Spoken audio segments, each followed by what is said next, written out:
Okay, so it was getting pretty late. I was getting tired sewing, so I stopped sewing for the day. So now it's been a week, and I want to really finish this today.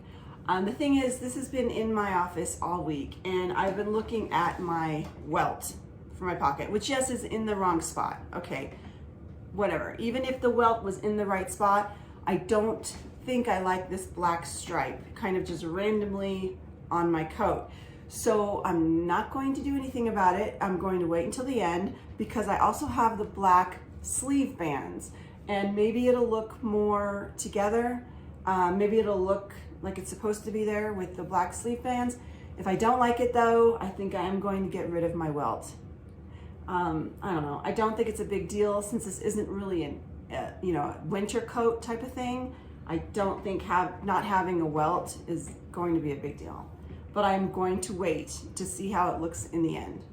So we last stopped on step number 12, where we folded our sleeve bands in half and sewed along the edges. The next step is to fold it long ways, wrong side to wrong side. So you basically have two folded sleeve bands. Now it does say if you want, you can top stitch 1/4 of an inch along the top edge. And I think I'm going to do that. It just kind of finishes it a little bit better for me. I'm going to do that, and then you're going to baste along the rough edge of both sleeve bands. Okay, I have top stitched the ends of both of my sleeve bands and basted the bottom. Now step number 13 has to do with the sleeve, which is there's Bella, which is piece number 17. So we've got two sleeves, obviously. We're easing the top edge and the side. So when you ease a sleeve, first off it says to ease between notch to notch. So it is this top part of your sleeve. You're gonna do a baste stitch 1/4 of an inch from the edge, and then another one a little lower than that. And this will help us ease the sleeve, which is basically where you pull on the string from the base stitch. So make sure you leave some thread on either end. You're pulling on it to kind of shrink the sleeve a little bit. And there she goes laying on my sleeve. So it'll fit better on your shoulder seam. But before we do that, we're going to do the ease stitch between the two notches on the top of the sleeve and then the two notches along the edge. So there are two notches along the edge of the sleeve. You're going to ease stitch between those two. And you will have to pull these a little bit. You're going to pull the thread. So you're going to, let's see if I can do this. Pull the thread a little bit so that you've got a nice little clump of fabric, because then you're going to fold the sleeve in half. So you got to get off my sleeve now, Bella. So I have folded the sleeve in half. You can see I did the ease stitch and I pulled the thread, or I'm sorry, I pulled the thread to bunch up the fabric a little bit so that both sides match, pinned it, and I'm going to stitch along this side. Make sure it is right side to right side, and go ahead and do that on both sleeves. So when you're pinning both of your sleeves together, so I pulled the clump, I don't know what you call it, I pulled the fabric together quite a bit. Then I pinned one end to one end, because then I could see how much I had to pull out the fabric. You want to pull it just enough so that it fits end to end. So you probably will have to pull a little bit out if you clumped it up as much as I did.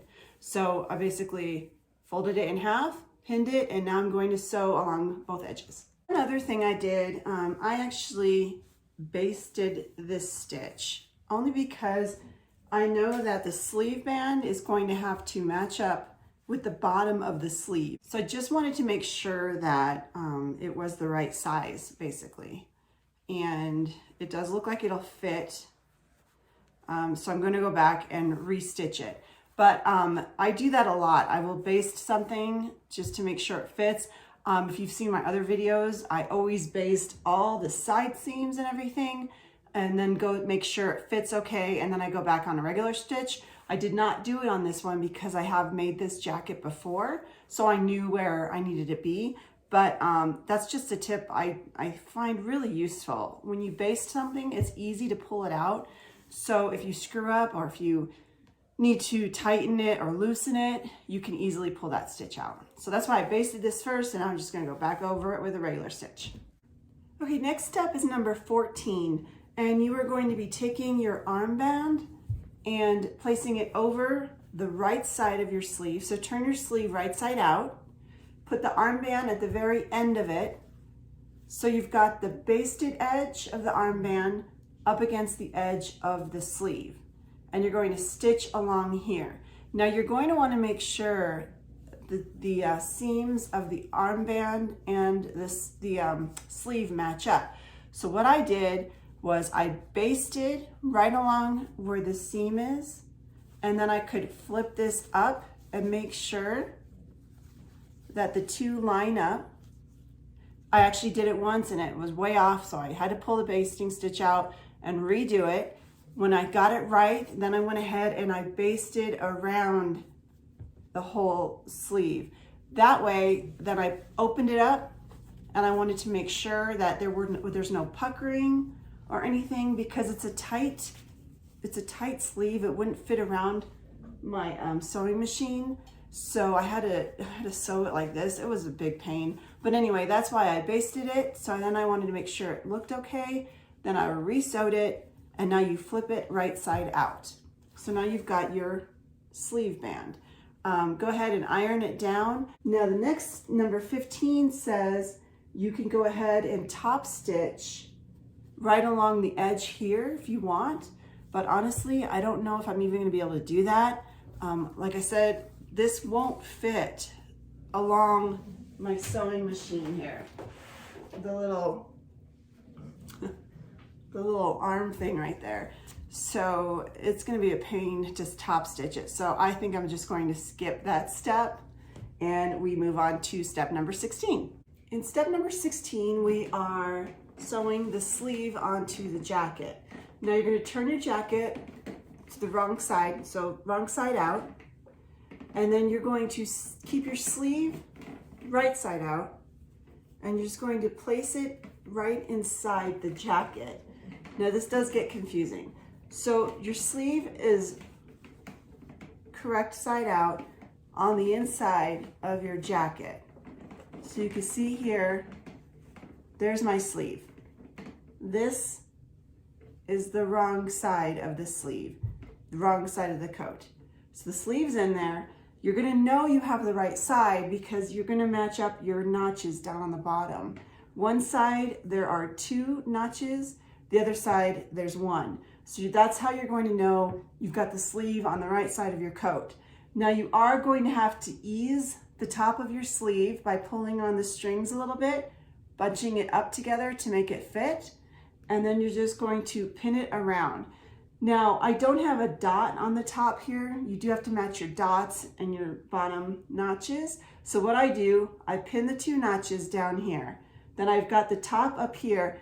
I stretch it so I know where the center of the sleeve is, and I pin that at the top of the shoulder here. Gonna stitch, or you're going to pin all around and then stitch it. Now I do again recommend basting it first because you've got these, it's still a little big. Both sides are a little big. There will be some gathering, and I want to stitch both of them and then make sure they look good. Make sure there's not gathering on one portion that I don't like. After I check that, then I'll go back and stitch it correctly. So I have sewn both of my sleeves on.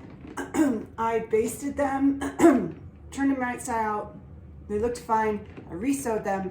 And then of course one of them, I know it's really difficult sewing sleeves because you have to make sure there's so much fabric in there that gathers up, and sometimes extra fabric gets in there. And sure enough, one of my sleeves, it just kind of bunched up. I grabbed the portion of the coat and I wasn't supposed to, so I had to take that out and redo it. But the sleeves are done. and they look good. So now we are on the facing part, which is the part that goes along the front here. We are on step number 17. That's where you're going to take piece number 15, which is the front facing, this long piece here. There's two of them, and you are going to put the inner facing on this full piece. And you are also going to put it on piece number 16, which is the back facing, I believe. So go ahead and do that.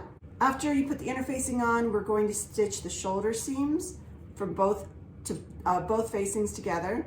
So each shoulder seam has a notch in it. So you're going to match those up so you'll know which side this guy goes. Make sure it's right side to right side, which is easy to because you have inner facing on the other side. And then I've got my other one. And of course this inner facing does not stay very well on this fabric. So I'm doing notch to notch. So it ends up looking like this. So I'm going to stitch those all together. Okay, I have sewn my shoulder seams together. Now it says to edge finish the unnotched edge. Now there are a couple ways you can do this. If you have a serger, that's probably the easiest way. You just, and actually, so here's the notched edges. The notched edges are on the inside. The unnotched is along the outside. If you have a serger, just go through, boom, run it all the way around and you're done. If you don't have a serger, which is totally fine as well, you can go ahead, and what they do is they recommend stitching 1/4 of an inch from the edge and then folding that over and pressing down. A lot of times that doesn't hold very well, so I will go back through, after I press it down, I'll go back through and then sew the pressed edge all the way around so it has a nice finished edge to it. So you go ahead and do that. Okay, I have edge finished the facings. So I went ahead and serged all around the edge. And like I said before, you just can do whatever you can to just fold over the edge. You just want a nice clean edge. Now we are going to attach it to our coat. So you're going to turn your coat to the right side, and this will be attached all along the collar. So make sure your collar is all the way down because you're going to attach it along this portion of the coat. You're going to go ahead and make sure it's right side to right side. So the inner facing is out, and it's basically just going to be attached. You're going to pin it all the way around,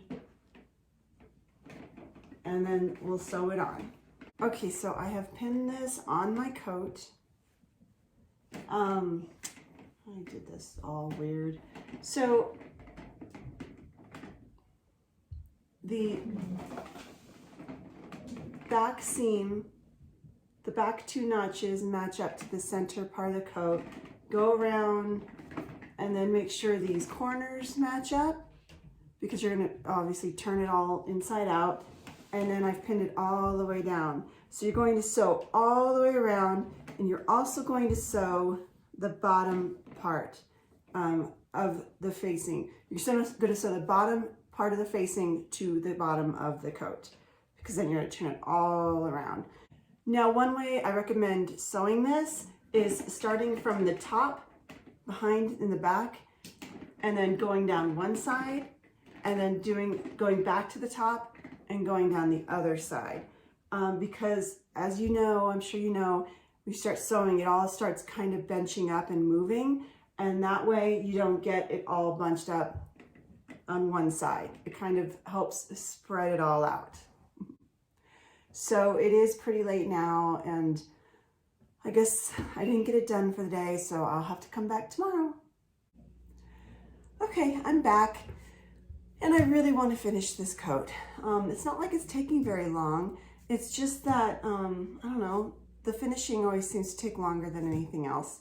So I've gone ahead and sewn on the facing, number 16, which is the collar facing, and number 15. I started up here on one side, went down the other side, And then what I did, I went back up to the top and went down on this side, but I actually basted it. The reason I did that is because this area, you always have to be careful. You want to make sure these two pieces match up. And what I'm going to do is I'm going to flip them right side out. I'm going to turn them right side out and make sure that this piece, you can see that, matches with this piece. And then if they are the right lengths, I will go back and re-sew this side. I also want to double check down here on the bottom. What you do is when you flip this around down on the bottom, you're basically starting your hem. And I want to make sure both sides are the same length. And so those are the two places that you need to really match them up. And if you've sewn it incorrectly, it's not fun. So I'm going to turn it right side out, flip them around. I am using my chopstick I have to push the corners out to make them as sharp as possible. And I'll see how those look, and then I'll re-sew it. Okay, so I turned it around and I checked the sizes all match up. The hems on the bottom both match up. So I'm gonna go ahead and flip it back and re-sew the one side. And say hi to Bella. Yeah, she's my baby. Okay, I have gone ahead and re-sewn one side that I basted. I did turn everything right side out and ironed it down. I am actually really happy about this coat so far. And now we're moving on to step 18. Okay, so step number 18 has to do with understitching. Now, understitching is basically where you sew the facing, turn this a little bit here. You sew your facing, which is this flap here, to the seam allowance. It's not made to show up on the outside of your garment. That's edge stitching. So understitching is where I'm going to be sewing basically this guy and my seam allowance. Now, the problem with that is it's pain. It's not fun to do. I don't like understitching. What I'm actually going to do is I am going to sew this along the edge from shoulder seam to shoulder seam, like it says, right along the seam here, seam line, as close as I can. But I'm just going to sew it so you will actually see it on the outside. But since I will have my collar down, you won't see it. The collar will cover it. So I'm going to do that edge stitch, but then it also talks about edge stitching the front facing, or I'm sorry, understitching the front facing. Now that is a pain. It's a pain in the butt. Basically taking this facing with the interfacing on it and sewing it to my seam allowance as close as I can to this edge. So it's this guy and this, you see that? As close as I can to the seam there. And that is done to hold this down. I'm not going to do that. When we do our buttons, that'll hold this facing down really well. And then at the end there, if I feel like I need some edge stitching done to finish it off, I will go ahead and do that.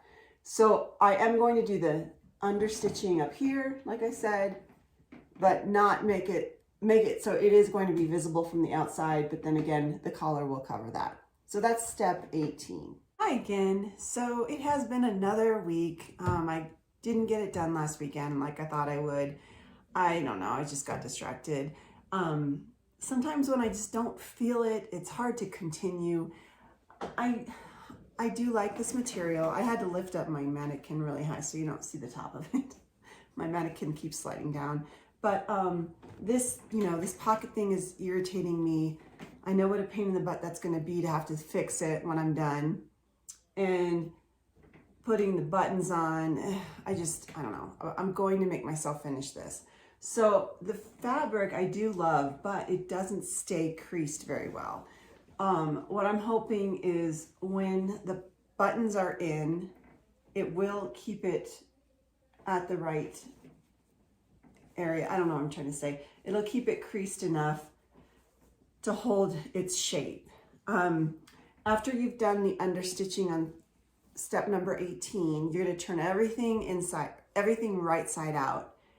Can't see it up here, but my collar is in, and now you've got your seam or your hem down on the bottom. So we had sewn this edge here. We sewed it all the way down in the edge. So when you turn it right side out, you've basically got the start of your hem. Make sure both sides match up at the bottom. Very important. If it doesn't, then you are gonna have to re-sew it, obviously, and start doing your hem. What I'm going to do is go through and serge the bottom and then fold it up however much it is to meet this bottom hem that you just made. So go ahead and do that, pin it all around. Once you pin it, try it on, make sure it looks straight, and then you're gonna wanna sew your hem. Okay, I have pinned my hem all the way around, thread everywhere. Pinned it, I ironed it, and I tried it on, made sure it looks straight across, and now I'm going to go ahead and sew my hem. Okay, I've sewn the hem, and my last step is putting on the buttons. So you're going to want to do the buttonholes first. So you're going to take piece number 19, put it on the right side of your coat, and you're going to pin it up along the edge. You've got the top at one end, and again, I'm sorry you can't really see the top of my coat right now, but I'm telling you, it's impossible to move this mannequin up and down. You're gonna pin it at the top of your coat, and then you're going to mark where all the buttonholes are going to be. Normally what I do, you're gonna definitely take a scrap piece of paper and do a buttonhole separate, because when you make the buttonhole, you're going to want to mark this line and the two lines on the side. And if you take a scrap of paper, do that, and then line up the buttonhole, you're going to see where it lays out on that line. I don't know if that makes sense. I'm going to try and show it to you. Okay, what I did to make sure I got the buttonholes down, I took a scrap piece of fabric, folded it in half, because this is what my coat is going to be, two layers of fabric. I drew with a piece of chalk this line and then the two on the side. I started out by lining the buttonhole with this end right here, and it started going this way. So I stopped and I went back, lined it up with this line, with this cross right here. When it starts, the button, it actually starts in the middle here, it goes down, then back this way, and then does a do-do-do-do-do-do-do-do, and then comes back and comes back, do-do-do-do-do-do-do, and it ends. So it does end up working out where you want to make the machine line up with the cross that is farthest from the edge of your fabric, if that makes sense. So now I'm going to go and lay it all out on my coat. Alrighty, so I have I've done all of my buttonholes. It's funny because I don't know about you guys, but when you're doing your buttonhole, I kind of hold my breath until the very last one where the needle goes doot doot doot doot doot and stops, because it's happened before where the stupid machine will just stop for some reason and you're right in the middle of the buttonhole, and then you can't get it lined back up because it's a pain in the butt. And you know, what do you do there? I don't know. So anyway, they're all done and they're looking okay. But here's my problem I have with this. So I did put the pattern piece up. I don't usually use the pattern piece to line it up. I kind of just do it the way I want it. But on here, the buttonhole is this far away from the end of the coat. So here's my buttonhole, there's the end of my buttonhole, and there's the end of my coat. So when I have my button in there, there's gonna be a flap of coat here. And I've done that before on coats where I've screwed up and I've made the buttonhole too far away, and there's this flap of fabric. It doesn't lay flat. So that's kind of upsetting. I mean, I've already done it once, so I had to do all the way down. Well, let's see how it looks. So now we're putting the buttons on. So go ahead, what I do, I pin up my coat, I pin it on my mannequin, get it all lined up. So then I lay it out and I use a marker. I use my marker, stick it through the buttonhole and just make a mark all the way down. So now you can see I have my pink marks here of where I'm going to sew my buttons on. And they don't look exactly straight. I will make sure that they are the same distance along the end here when I sew them on. But I'm going to go ahead and do that. And then I think I'm done. Okay, so I have sewn on my buttons. And I still don't know how I feel about this flap here. You see how that, boom, just like that. Don't know how I feel about that. But I do like my coat. I am not looking forward to taking this black thing off. I don't know, maybe I'll try wearing it and see if it grows on me, because that is going to be a pain in the butt to take this off. I don't even know. Anyway, I like the coat. This is the second time I've made it. Like I said, my other one, I really liked a lot as well, or I still do. So I'm for sure going to use this pattern again. This, I don't know, I guess we'll see. It wasn't a very difficult pattern except for this stupid, you know, pocket welt thing. I do like it. I'm not sure how I feel about the lines not matching up perfectly. None of mine ever match up perfectly. So I think I'm okay with that. Anyway, I hope you enjoyed it. I would love to see any pictures of your coats that you've made. And if you have any comments or questions, please let me know. Please remember to like and subscribe to my channel. And I hope you have a great day.